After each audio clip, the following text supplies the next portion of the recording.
Welcome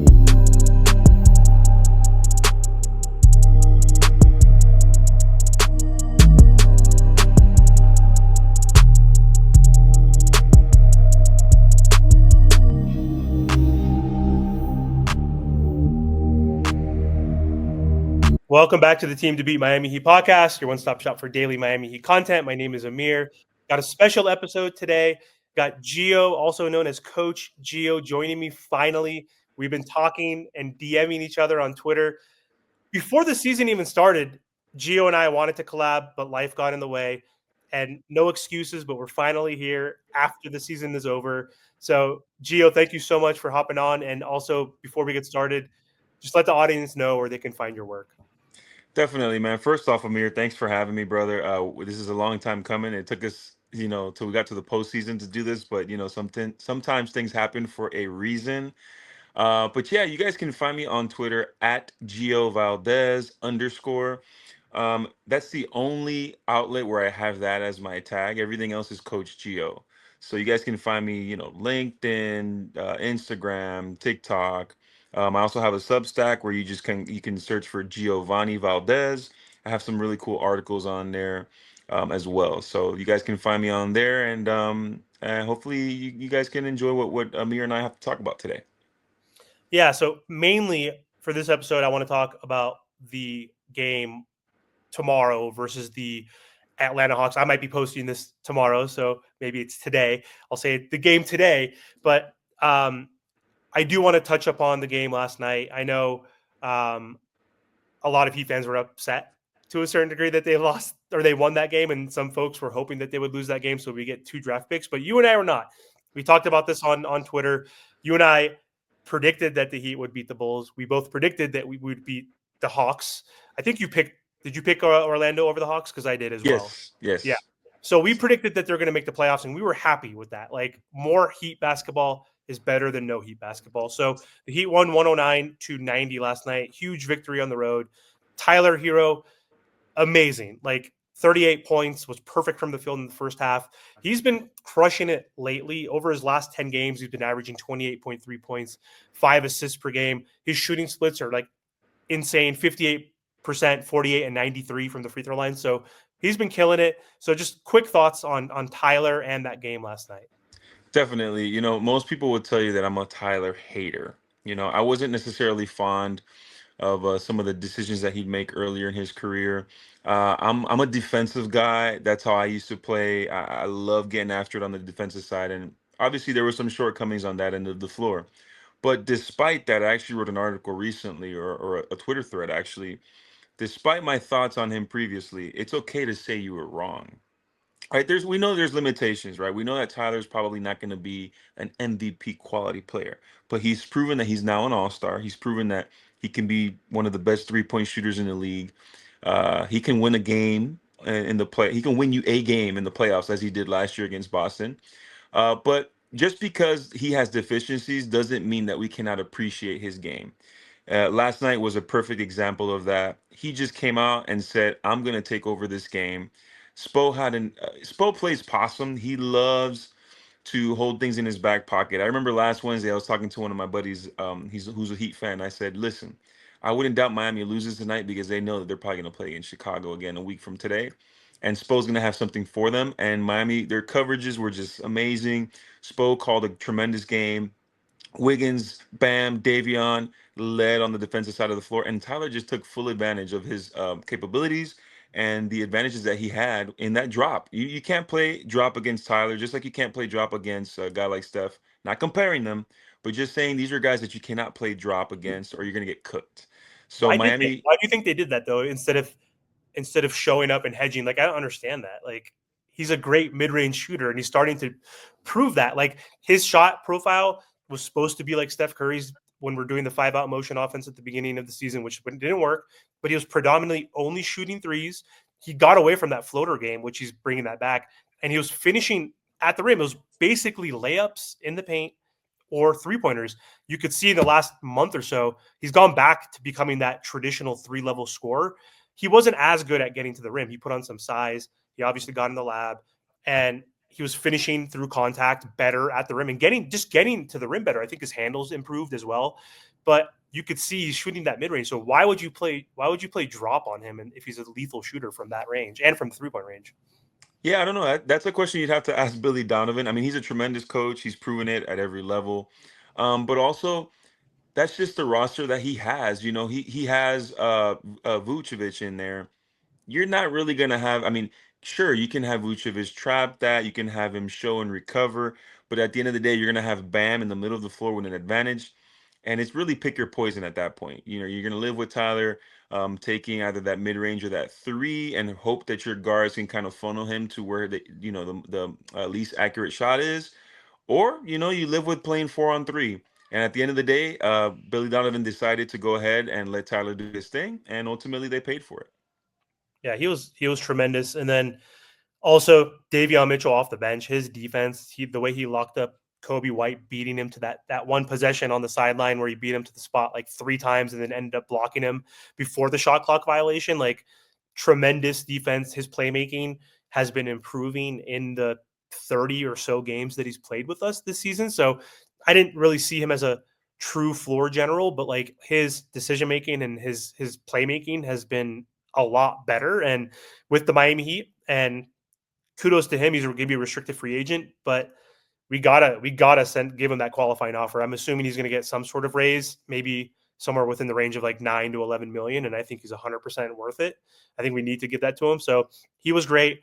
Bam offensively wasn't as efficient. Wiggins also wasn't super efficient from three he was, but they still both played very well defensively. They both scored enough, especially Wiggins contributing 20 points. So huge win. And we own the Bulls in the play-in. They owned us this season. We were 0-3, but now what? We're 3-0 against the Bulls now, 3 three and 0. seasons. Yes, but there is another team that we have lost to in the play-in before, and I think we're 2-2 against the Hawks in the regular season. They were the 8th seed at 40-42, and mediocre team. Like, I'm surprised they were able to leapfrog us, like, which is a shock. Like, this Miami Heat team truly wasn't an actual 10 seed. Like, after dealing with the whole Jimmy Butler saga and being resilient, but then also falling eventually, which was unfortunate, losing all those double-digit fourth quarter leads, going on that 10-game losing streak. They've shown resilience. They've gone up and down. It's been a roller coaster. So I think we're better than a 10 seed. And I think the Hawks, if Jalen Johnson didn't get hurt, could have been in that 7 to 9 range as well. Like, I don't think they would be much better, but that's a big loss for them. So going into this game, though, since they are on paper ahead of us and they have the home court advantage, what do you think the Hawks' biggest advantage is over the Heat today? I think their biggest advantage is that they're on their home floor. This is a team that I just got the vibe just watching the post game interviews. Tyler Bam speaking with the radio broadcast and Spo in the post game press conference. They're not worried about the Atlanta Hawks. Now, I don't mean that in a cocky way. I just think they know the tendencies, they know what to expect, they know how to game plan for Trae Young. Like you mentioned, Jalen Johnson, who has been a nightmare. He's going to be a star for years to come. I love his game, Me too. extremely athletic. They have Riz Shea, who's really had a resurgence in this second half of the year. They have some nice young pieces, but again, they're just nice young pieces. I don't trust a Trey Young led team to beat this Miami Heat team, especially with Spo, Bam, and all the defensive weapons that they can toss his way.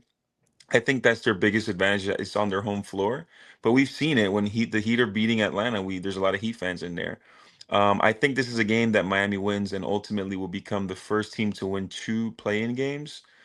I think, honestly, the Heat, that 10-game losing streak is the reason why they're in the 10th seed.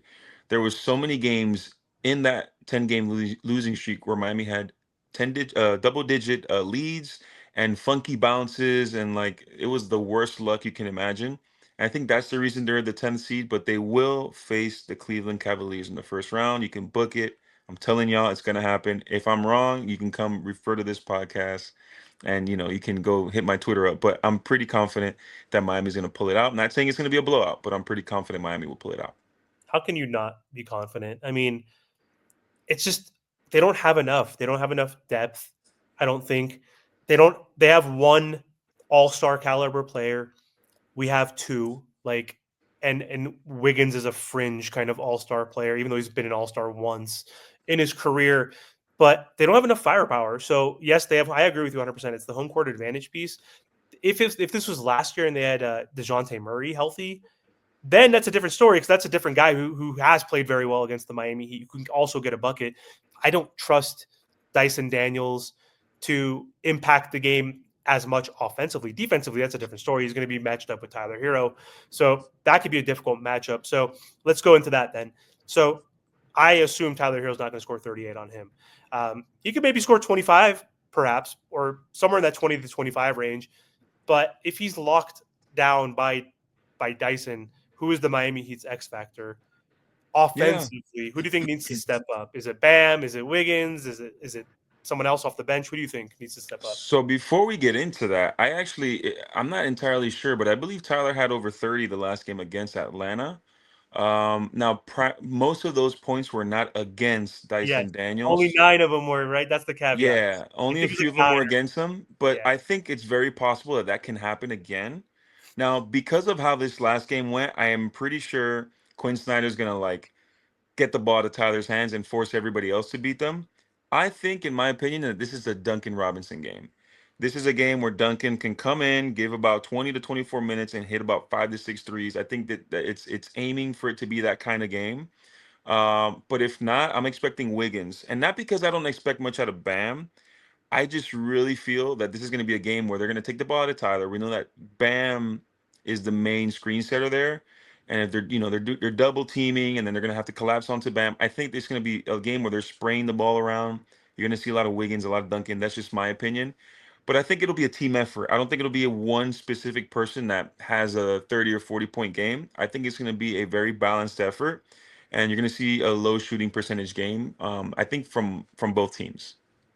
Yeah, I think also a benefactor from the starting lineup is going to be Alec Burks, depending on how many minutes he's going to get. Because if they're blitzing Tyler, then he could be a benefactor of that. Him and Wiggins, I would say, would be two guys. So I wouldn't be surprised. Remember Burks with the New York Knicks a couple seasons ago, or was it last season? Last He had some, season.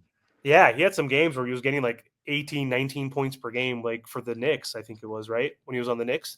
So he's capable. He's a veteran and he can hit some big shots. Like he didn't get many minutes yesterday. Like him and Duncan had the same amount. I think he had 17, Duncan had 18. So I think if they blitz him from the beginning or double team him and put that pressure on Tyler immediately, then he is someone I could see hitting some big 3-pointers early on, which can open up the door for the Miami Heat. So I agree with you on that. In terms of Trae Young, how do you think they're going to guard him? Are they going to blitz him? Are they going to trap him? Um, are they going to just do that and make other guys beat us? Essentially, the Dyson Daniels on the team and whoever else. I think that's what's going to happen. That's my thought. I would. I think I think the only way Miami can lose this game is if they get destroyed on the offensive glass. Luckily, Clint Capella is not playing, but Okongwu is very capable, and they have a lot of I forget how do you pronounce this guy's name. Guye something. I forget. I feel so bad butchering his name, but he's very active on the offensive boards. I really think that's the only way Miami can lose. They're gonna take the blueprint that the Magic displayed and just take it up a notch. I'm not really concerned. Trey, I think for his career against the Miami Heat, it's his lowest shooting percentage, second lowest shooting percentage at 39% from the field. I think Spo knows what he's gonna do. You might see even more Davion minutes against Trey, and to frustrate him and ruffle him up a little bit. But again, this is a game where unless you get a guy like Harris LeVert or Riza Shea going crazy and hitting 30 plus, Niang I can don't hit, really see Miami losing this game. or Niang can hit like three threes and get a couple Yeah. buckets and get you like 14 points. That would be tough. Yeah, the only way I see the Heat losing is if we freaking just shoot 20% from three. Like if we're shooting like 43% from the field, 20% from three. Like if Tyler is ice cold, if Wiggins is ice cold, if Bam is not being aggressive offensively, I feel like that's the only way. I just feel like we have too much Yeah. firepower within our rotation. So do you think Jovic or Pella will get into the rotation, or do you think we stick with the same 9 that played I'm last? I'm I think Jovic should get a few spot minutes. I don't think it'll happen because Spo, when he's locked in and his team, He has a nice rotation, which he's finally settled in on a rotation this season. I think he's going to stick it through, um, Me too. especially since Kyle has been playing so well. I don't see Jovic playing unless someone's in foul trouble or someone gets injured. Knock on wood, hopefully that does not happen. So I just see that same rotation where he's got Haywood, Duncan, Davion, and Kyle playing as the other four guys. Yeah, Kyle's kind of taken over that Nico role. He was a former point guard. He said in the past, and he so happened to go on a huge growth spurt and become 6'10", so he still has some handles, kind of like Anthony Davis, obviously. But I'm not going to compare. I'm not going to disrespect AD and compare him to Kyle Anderson. But Kyle Anderson has kind of become that point forward. And in the last game against the Bulls, 0 field goal attempts, 0 points, but he had 5 assists. Like, capable rebounder, good playmaker, very good defender. Like, Mm-hmm. surprisingly, like, able to stay like in front of some guards. Like, he's a really good player. So yeah, I don't think Spo is gonna insert any of those guys. Maybe when we play against the Cavs, perhaps they'll get opportunities, but I think he's gonna.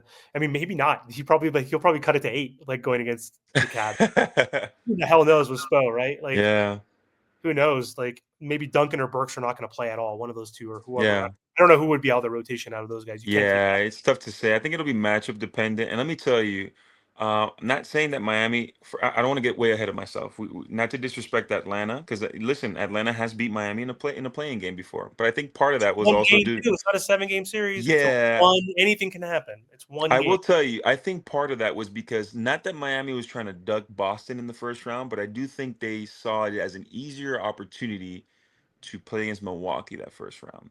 Just saying. But this year in particular, I don't think Miami was fretting too much about being in that 9-10 matchup because they probably viewed Cleveland as a less proven team to play against than Boston. Not saying they will pull the upset. That's not what I'm saying. I will say that it's going to be pretty tough if they indeed beat Atlanta and face Cleveland. You got Ware, you have Allen, you have Bam and Mobley, which Bam is always motivated to play against those guys. You got Wiggins and Hunter. You have Mitchell going against the guy that the Heat did not want to give up to get Mitchell and Yeah. Tyler. And then maybe for that series, you would have to probably start Davion, unless you want Brooks to guard Garland, and I don't think that'll go too well for Miami. Yeah. I don't know, but Spo seems to like Davion. I thought Davion was going to start against the Bulls yesterday Yeah, and guard Kobe. Like, I thought they'd put Tyler like on Kevin Herter. But that didn't happen. I was surprised. I thought literally Davion was good. They were going to force it. Like, why not? It's a do or die elimination game. Like, why not like put the best 5 players yeah. available or the Mm-hmm. best fit? I mean, just because his point of attack, he's got to be our best Yeah, attack defender, right, on this for team. sure. For Yeah. sure. Outside of Haywood, it's who's then Haywood and Bam basically, or Wiggins is pretty Yeah, good. point of attack. There's only two guys on this roster I consider point of attack defenders, and it's Davion and Drew Smith. Oh, Just because Haywood, there's been a little bit of slippage in terms. I prefer Haywood and Wiggins on wings. 100%. And Bam can guard anybody. We saw, I mean, Bam. It doesn't matter, but I prefer Bam to be on the other team's best option. And since Cleveland has two bigs, you probably would need Bam against Mobley Mobley in for that sure. series, and then Wiggins would probably have to be against Mitchell, which means that you got Garland against either Hero or Burks. I don't like that. I'd have Burks on him, honestly.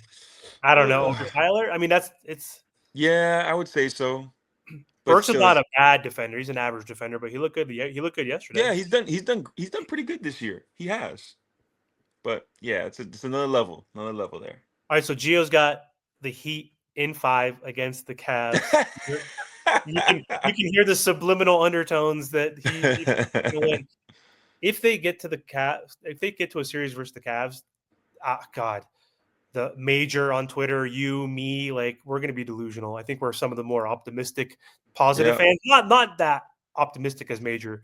He's probably one of the most optimistic Heat fans yeah, I've ever met, which I love.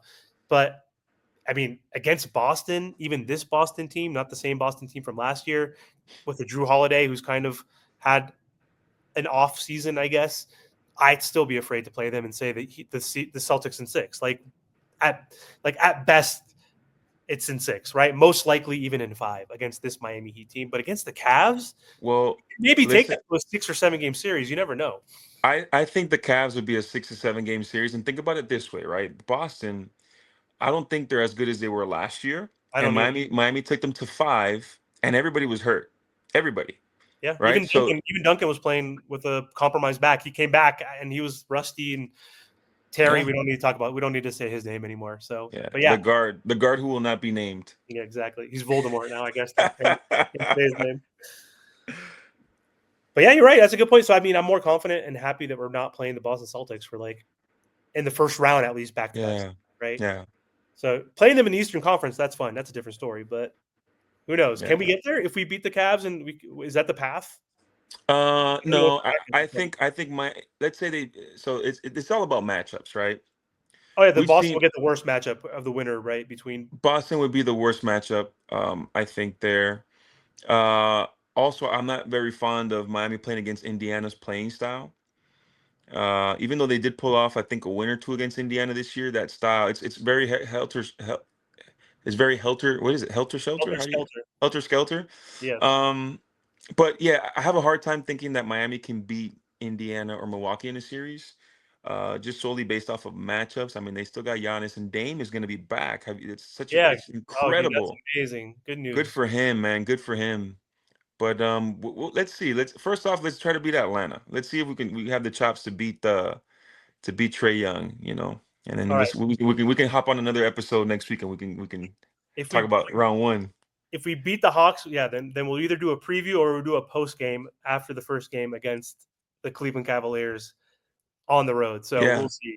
But we're anyway, thank you yeah, so much, man. I appreciate you for hopping on this episode. Again, you want to let the audience know where they can find you before we hop off? definitely on Twitter. Anything basketball related, you can hop on. Follow me at Gio Valdez _ as well as at Coach Gio on all the other social media outlets.